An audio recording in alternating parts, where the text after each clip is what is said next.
안녕하십니까. 이 시간에는 제자의 조건 두 번째를 살펴보겠습니다.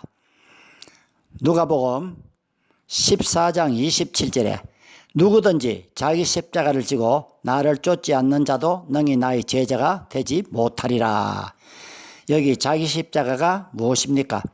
제가 어렸을 때 모친이 아이고 내 십자가야 하며 한탄하는 소리를 많이 들었습니다.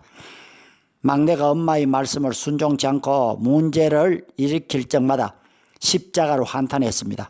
또 교회에서도 그렇게 가르쳤습니다. 어떤 분은 남편이 예수 믿지 않고 말씀을 부릴 때 내 십자가야 하는 소리도 들었습니다. 과연 그것이 자기 십자가가 맞을까요? 예수님은 세상 죄를 진 십자가였습니다. 주님은 죄 없으심으로 세상 인류의 죄를 다 감당할 수 있습니다. 이 세상 죄를 지고 갈보리산에서 십자가에 인류의 죄를 다 못 박았습니다. 그러나 죄 많은 인간이 남의 죄를 감당할 수 없는 것입니다. 그러므로 남의 십자가를 질 수 없기에 자기 십자가라고 한 것입니다. 자기 십자가는 오직 자신의 죄를 지고 주님을 쫓아가야 제자가 되는 것입니다. 주님을 쫓아가면 갈보리로 가야지요. 그 갈보리산에 자기 십자가를 세우고 그 십자가에 자기의 죄를 몽땅 못 박아 죽여야 한다는 말이지요. 그럼 지금 이 시대에는 어떻게 해야 됩니까?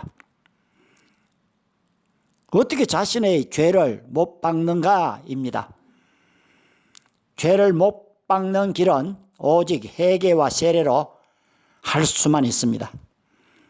세례 요한은 죄사함을 얻게 하려고 회개의 세례를 선포했더니 그 유대인들, 그 예루살렘 사람들이 죄를 자복했다고 했습니다.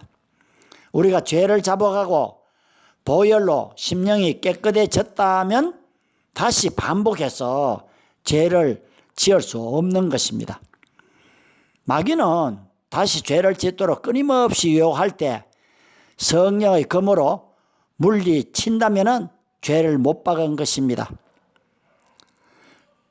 주님은 자신이 온 세상 죄로 못 박힐 것을 생각하시면서 답답하다고 하셨습니다. 누가복음 12장 50절에 나는 받을 세례가 있으니 그 답답함이 어떠하겠느냐. 주님은 이미 세례 요한에게 물세례를 받았습니다. 여기 세례는 십자가의 죄를 못 박는 것을 말한 것입니다. 주님이 십자가에서 세례를 받았다니 하고 반문하실 것입니다. 그럼 세례의 정의를 보면은 로마서 6장 3, 4절입니다. 우리가 세례로 예수님과 함께 죽고 예수님과 함께 장사되고 예수님과 합하여 살아나 새 생명으로 사는 것이 세례입니다. 그러면은 정확하게 예수님의 죽으심과 부활이 세례인 것입니다. 그래서 주님은 세례로 자기 자신이 십자가에 못 박힐 것을 생각하니 답답하다고 하신 것입니다. 자, 그럼 우리도 자기 죄를 못 박아 죽이는 회개의 세례로 죄사함을 받아야 주님의 제자가 되는 것입니다. 정말 그런지 봅시다.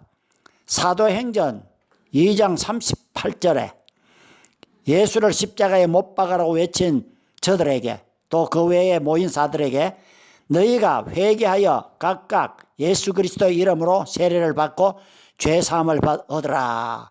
그리하면 성령을 선물로 받는다고 외쳤더니 이 말을 받은 자들이 세례를 받으니 즉 죄를 자복하고 세례를 받으니 그날의 제자의 수가 3,000이나 더 했습니다.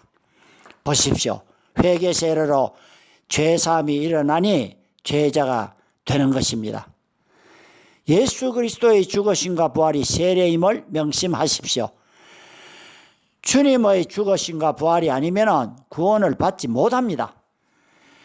주님은 세상 죄를 위해 십자가에서 세례를 받으셨으니 우리는 자기 십자가에 자신의 죄를 못 박아 세례를 받고 제자가 되어야 한다는 것이죠. 그래서 주님은 마가복음 16장 16절에서 믿고 세례를 받는 자는 구원을 얻을 것이라고 한 것을 명심해야 합니다. 물세례만 받으신 분은 죄사함이 일어나지 않았을 경우 그는 세례받은 자가 아닙니다. 그래서 회개하는, 죄를 자복하고 또 죄를 못 박는 세례로 스스로 이것은 이루어야 됩니다. 이것이 바로 세례인 것입니다. 감사합니다.